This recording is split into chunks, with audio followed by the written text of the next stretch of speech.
New tonight at 10. Today marked the first of two job fairs held at the Johnsonville Tailgate Village in Titletown.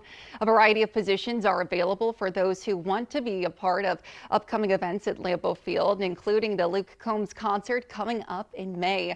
Now, you have to be at least 16 years old to apply for positions in guest services and security.